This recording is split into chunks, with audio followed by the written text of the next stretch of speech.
नमस्कार दोस्तों, स्वागत है आपका अपने यूट्यूब चैनल जीएस अमृता पर। जैसा मैंने कहा था टेस्ट सीरीज़ की मैं शुरुआत करूंगा। पहली टेस्ट सीरीज़ अब आपके सामने है और मैं ये कहूँगा कि अभी मैंने ये प्रश्नों का स्तर रखा है, बहुत हल्का रखा हुआ है। जैसे जैसे टेस्ट सीरीज़ की संख्या बढ़ती जाएगी वैसे ही वैसे आपके ये प्रश्नों का स्तर कठिन होता जाएगा। इसलिए इस चैनल पे आप बने रहिएगा।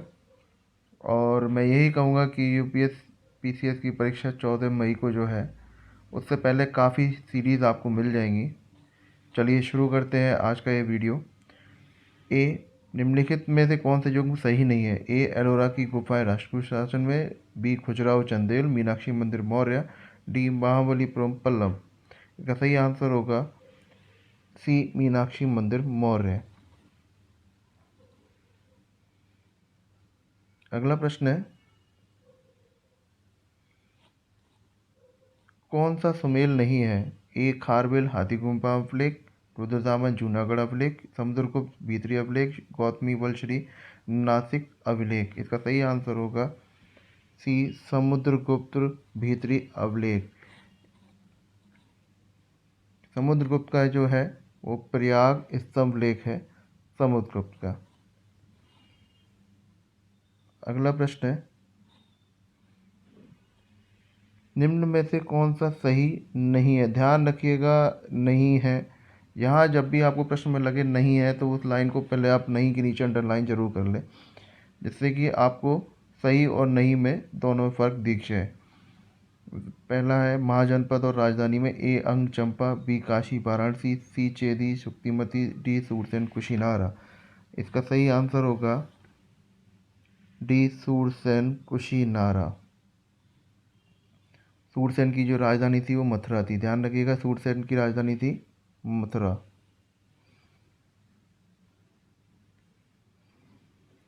अगला प्रश्न है, भारत में पहली बार किस राज्य केंद्र शासित प्रदेश में लिथियम के भंडार मिले हैं? इसका सही आंसर होगा डी, जम्मू कश्मीर। और ये मैं आपको बताना चाहूँगा, जम्मू कश्मीर में रियासी ज़िले में और सलाल हैमाना इलाके में ये मिले हैं। लिथियम एक अलोह धातु है। इलेक्ट्रॉनिक वाहनों की बैटरी के उपयोग में होने वाला ये प्रमुख घटक है। अभी तक हम इसको ज़्यादातर आयात ही करते थे। अगला प्रश्न है, Uttar Pradesh global investor summit 2023 का आयोजन किस शहर में हुआ? A, Lucknow. B, greater Noida. C, Meerut. D, Varanasi. इसका सही आंसर होगा ए, लखनऊ। अगला प्रश्न है, हाल ही में G20 शिक्षा कार्य समूह की बैठक कहाँ आयोजित की गई? ए, चेन्नई। बी, कोलकाता। सी, तमिलनाडु। डी, कर्नाटक। इसका सही आंसर होगा ए, चेन्नई।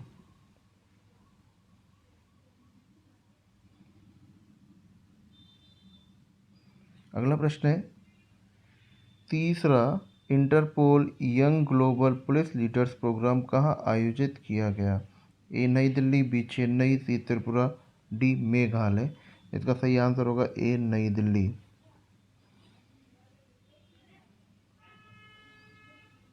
अगला प्रश्न है, भारत की G20 अध्यक्षता की पहली सतत वित्तीय कार्य समूह SFWG की बैठक कहाँ आयोजित की गई? ए, गुवाहाटी। बी, अरुणाचल प्रदेश। सी, पश्चिम बंगाल। डी, भोपाल। तो इसका सही आंसर होगा ए, गुवाहाटी। इसका विषय था वन अर्थ। ध्यान रखिएगा, इसका विषय था वन अर्थ और केंद्रीय मंत्री सर्बानंद सोनोवाल जी ने इसका उद्घाटन किया था।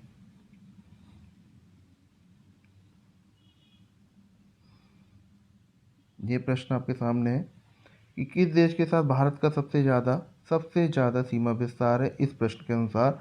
ए, चीन। बी, नेपाल। सी, बांग्लादेश। डी, अफगानिस्तान। तो इसका सही आंसर होगा सी, बांग्लादेश।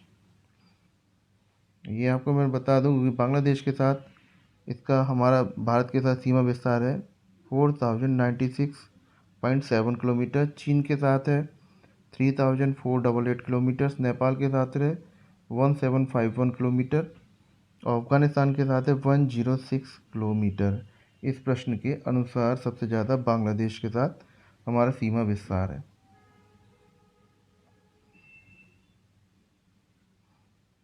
अगला प्रश्न है, विश्व में क्षेत्रफल की दृष्टि से भारत का कौन सा स्थान रखता है? इसका ए 5वां, बी 6ठा, सी 7वां, डी 4था। इसका सही आंसर होगा सी 7वां। अगला प्रश्न है, भारत सरकार ने राजपथ और सेंट्रल विस्टा लॉन का नाम बदलकर क्या किया है? ए कर्तव्य पथ, बी अग्निपथ, सी अहिंसा पथ, डी द्वारिका पथ। इसका सही आंसर होगा ए कर्तव्य पथ। अगला प्रश्न है, किस राज्य ने राज्य योजना आयोग को बदलने के लिए राज्य परिवर्तन आयोग बनाने की घोषणा की है? इसका सही आंसर होगा ए उत्तर प्रदेश।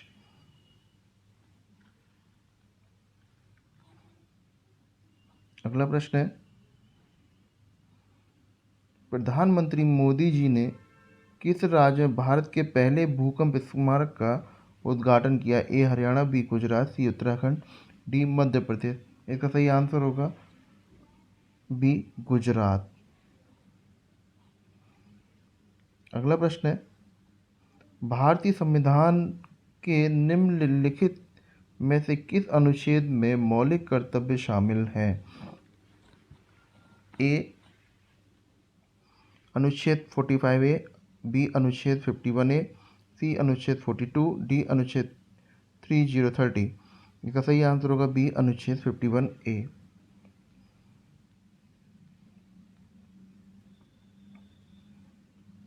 अगला प्रश्न है, निम्नलिखित में से कौन सा सुमेलित नहीं है? ध्यान रखिएगा, फिर मैंने कहा नहीं है। ए वन्यजीव संरक्षण अधिनियम 1974, वन्य संरक्षण अधिनियम 1980, सार्वजनिक प्रतिनिधि अधिनियम 1951, नागरिक अधिकार संरक्षण अधिनियम 1955। इसका सही आंसर होगा ए वन्य जीव संरक्षण अधिनियम। ये हुआ था 1972 में और वन्य जीव के अवैध शिकार तथा व्यापार पर रोक लगाता है। ये संरक्षण अधिनियम 1972 वन्य जीवों के अवैध शिकार और व्यापार पर रोक लगाता है। अगला प्रश्न है, भारत की G20 अध्यक्षता के तहत पहली पर्यटन कार्यक्रमों की बैठक कहाँ आयोजित की जाएगी? ध्यान रखिएगा, ए गुजरात, बी राजस्थान, सी इंदौर, डी केरल। इसका सही आंसर होगा ए गुजरात। मैं फिर कहूँगा कि आप इस चैनल पर नए हैं तो इस चैनल को सब्सक्राइब कीजिएगा, वीडियो को लाइक कीजिएगा और शेयर कीजिएगा। और आपको मैं यही कहूँगा कि टेस्ट सीरीज़ खूब आने वाली है और प्रश्नों का स्तर बहुत टफ होता जाएगा जैसे जैसे सीरीज़ आपकी बढ़ती जाएंगी।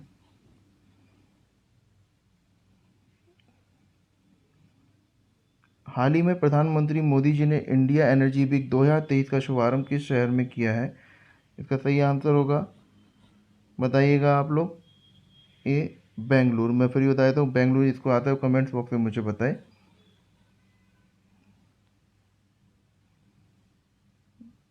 अगला प्रश्न है, किस राजा ने प्रयागराज में कुंभ मेले के आयोजन की शुरुआत की? प्रयागराज, इलाहाबाद। इसका सही आंसर होगा ए हर्षवर्धन।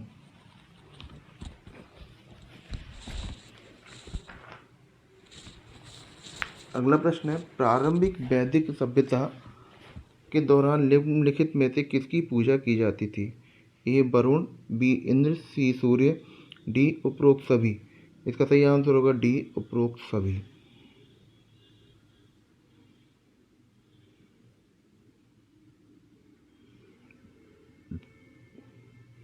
अगला प्रश्न है कि भारतीय संविधान के निम्नलिखित में से किस अनुच्छेद में धार्मिक स्वतंत्रता का अधिकार है? अनुच्छेद 25 से 28, अनुच्छेद 29 से 30, सी अनुच्छेद 32 से 35, डी अनुच्छेद 23 से 24। इसका सही आंसर होगा ए अनुच्छेद 25 से 28।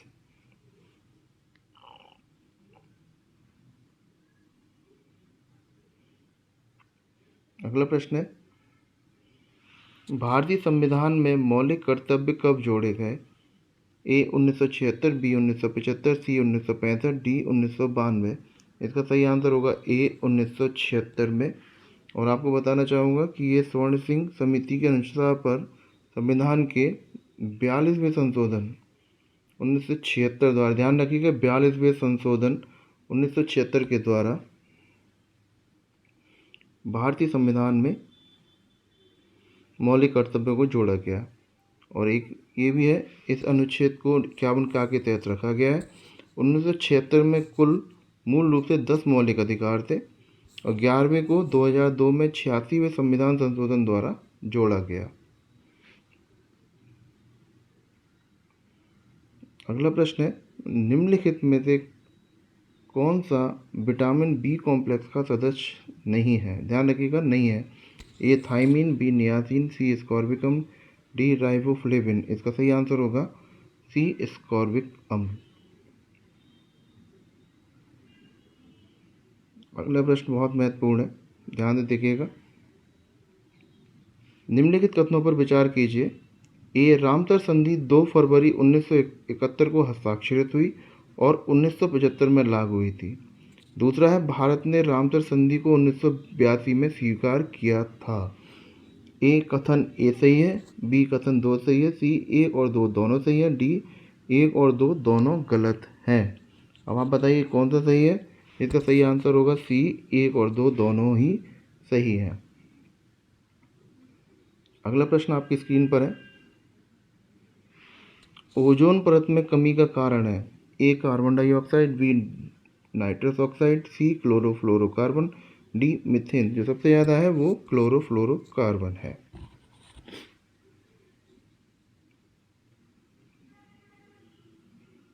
अगला प्रश्न है,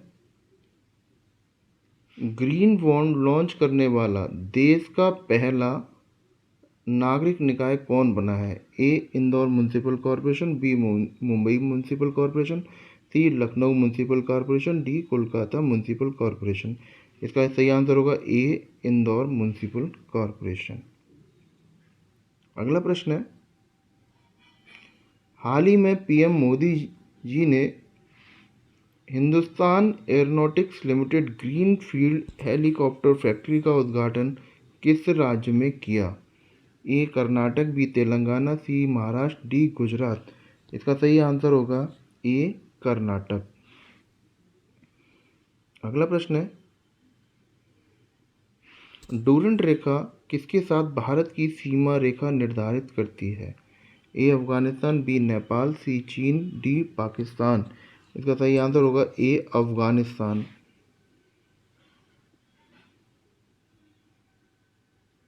अगला प्रश्न है, निम्नलिखित देशांतरों में से कौन सा भारत की प्रमाणिक मध्याह्न रेखा कहलाता है?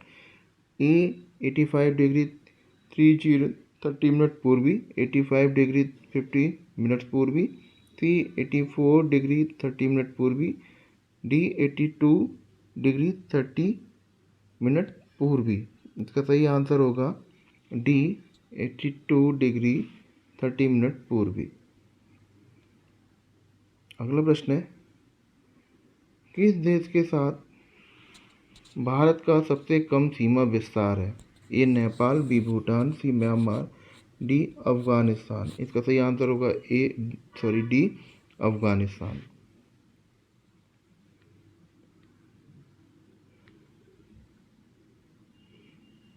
अगला प्रश्न है,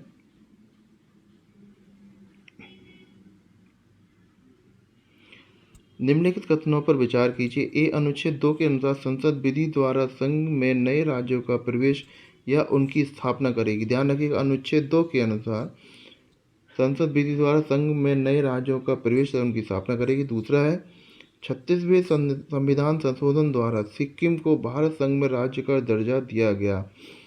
ए सही है, बी सही है, दोनों सही है, या डी दोनों गलत है। इसका सही आंसर होगा सी दोनों सही है।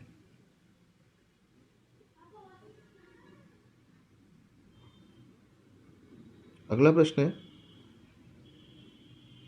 सूची 1 को सूची 2 से सम्मिलित कीजिएगा। सूची 1 और सूची 2। ए अनुच्छेद 17 ग्राम पंचायतों का संगठन, अनुच्छेद 40 समान नागरिक संहिता, अनुच्छेद 44 अस्पृश्यता का अंत, अनुच्छेद 51 अंतर्राष्ट्रीय शांति और सुरक्षा। इसको आप सम्मिलित कीजिएगा और फिर मुझे बताइएगा कौन सा सही आंसर है इसका। मैं आपको बता देता हूँ फिर भी, इसका सही आंसर होगा ए पहले का तीसरा, दूसरे का बी का पहला, सी का दूसरा और डी का चौथा।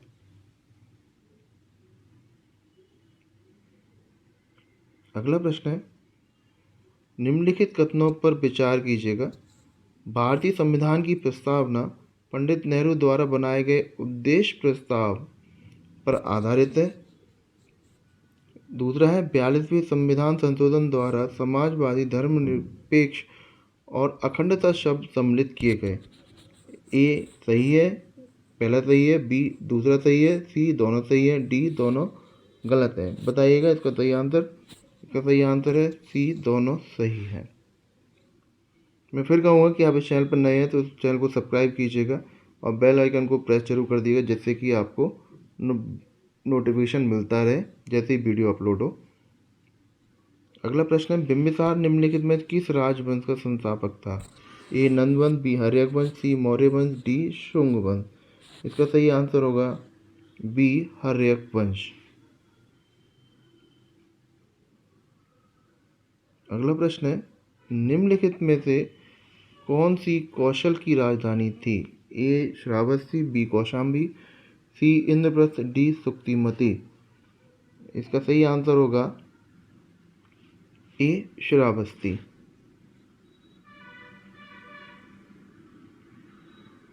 अगला प्रश्न है, निम्नलिखित में से कौन सा अखबार एनी बेसेंट द्वारा शुरू किया गया था? A the Hindu, B Indian Express, C New India, D इनमें से कोई नहीं। इसका सही आंसर होगा सी न्यू इंडिया। अगला प्रश्न है, कर्क रेखा किस राज्य से होकर नहीं गुजरती? ध्यान रखिएगा, नहीं गुजरती है। ए गुजरात, बी राजस्थान, सी उड़ीसा, डी छत्तीसगढ़। इसका सही आंसर होगा सी उड़ीसा। अगला प्रश्न है, सेबी की स्थापना किस पंचवर्षीय योजना में हुई थी? ए 7वीं, बी 8वीं, सी 9वीं, डी 10वीं। इसका सही आंसर होगा ए 7वीं। अगला प्रश्न है, 12वीं पंचवर्षीय योजना के दिशा निर्देश पत्र का प्रकरण रहा है। ए कृषि विकास पर बल, बी गरीबी निवारण तथा रोजगार सृजन, सी तीव्रतर और अधिक समावेशी विकास, डी तीव्रतर, संपोषणीय और अधिक समावेशी विकास। इसका सही आंसर होगा डी तीव्रतर, संपोषणीय और अधिक समावेशी विकास। अगला प्रश्न है, भारत में पहले अमृत सरोवर का उद्घाटन किस राज्य में किया गया है? ए गोवा, बी गुजरात, सी उत्तर प्रदेश, डी केरल। इसका सही आंसर होगा सी उत्तर प्रदेश। अगला प्रश्न है, महत्वपूर्ण प्रश्न है, साहित्य अकादमी द्वारा 2022 का हिंदी साहित्य का पुरस्कार किसको दिया गया है? ए बद्री नारायण, बी राजेंद्र कुमार, सी शिव सचदेवा, डी भरत कुमार। इसका सही आंसर होगा ए बद्री नारायण। अगला प्रश्न है, निम्नलिखित में से किस आंदोलन के कारण भारतीय कांग्रेस का विभाजन हो गया था? ए भारत छोड़ो आंदोलन, बी सविनय अवज्ञा आंदोलन, सी स्वदेशी आंदोलन, डी उपयुक्त में से कोई नहीं। इसका सही आंसर होगा सी स्वदेशी आंदोलन। अगला प्रश्न है, 73वें संविधान संशोधन द्वारा संविधान की कौन सी अनुसूची जोड़ी गई?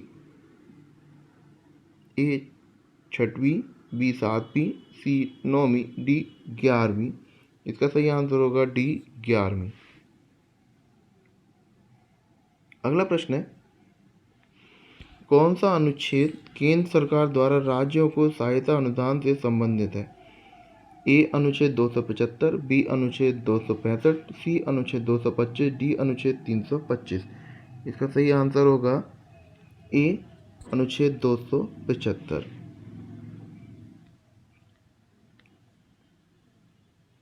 अगला प्रश्न है, निम्नलिखित में से कौन सा अनुच्छेद पंचायती राज्य से संबंधित है? ए अनुच्छेद 243, बी अनुच्छेद 65, सी अनुच्छेद 124, डी अनुच्छेद 324। इसका सही आंसर होगा ए अनुच्छेद 243। मुझे बताइए कमेंट बॉक्स में अनुच्छेद 65 किससे संबंधित है, अनुच्छेद 124 किससे संबंधित है और अनुच्छेद 324 किससे संबंधित है।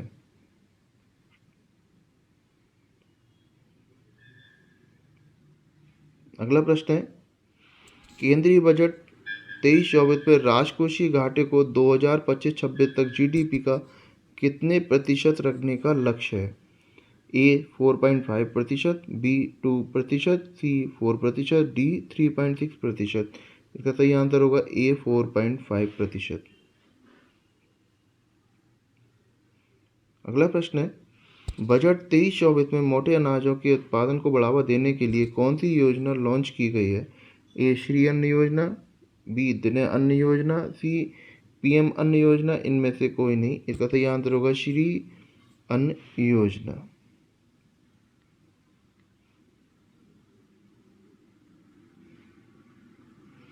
बजट 23-24 में वित्त मंत्री ने महिलाओं को बचत को प्रोत्साहित करने के लिए कौन सी योजना लॉन्च की है। ए महिला बचत सम्मान योजना, श्री बचत योजना, सी लक्ष्मी बचत योजना, डी इनमें से कोई नहीं। इसका सही आंसर होगा ए महिला बचत सम्मान योजना। अगला प्रश्न है, जनवरी 2023 में किस प्रवासी भारतीय दिवस सम्मेलन का आयोजन किया गया। ए 17वें, बी 13वें, सी 22वें, डी 21वें। इसका सही आंसर होगा ए 17वें। और ये मुझे बताइएगा 17वें प्रवासी सम्मेलन में मुख्य अतिथि कौन थे। मुख्य अतिथि कौन थे ये मुझे आप कमेंट बॉक्स में बताइएगा। अगला प्रश्न है, हाल ही में कौन सा देश यूरोजोन का 20वां सदस्य बना है। ए क्रोएशिया, बी हंगरी, सी रोमानिया, डी इनमें से कोई नहीं। इसका सही आंसर होगा ए क्रोएशिया। अगला प्रश्न है, किस शहर में विश्व के सबसे लंबे रिवर क्रूज एमवी गंगा विलास को प्रधानमंत्री नरेंद्र मोदी जी ने हरी झंडी दिखाई। ए बिहार, बी वाराणसी, सी मथुरा, डी कोलकाता। इसका सही आंसर होगा बी वाराणसी। आज की टेस्ट सीरीज में इतने ही प्रश्न थे। आगे जो टेस्ट सीरीज आती रहेंगी, प्रश्नों की संख्या बढ़ती रहेगी और उनका स्तर बढ़ता रहेगा। इसलिए मैं यही कहूँगा कि इस चैनल पर आप बने रहिएगा। इस चैनल को सब्सक्राइब जरूर कर लीजिए, जिससे कि आपको जैसे ही वीडियो अपलोड हो और आपको उसका नोटिफिकेशन मिल जाए। उसके लिए आपको एक काम और ज़रूर करना है कि बेल आइकन को ज़रूर आप प्रेस कर दीजिएगा। वीडियो देखने के लिए आपका बहुत बहुत धन्यवाद।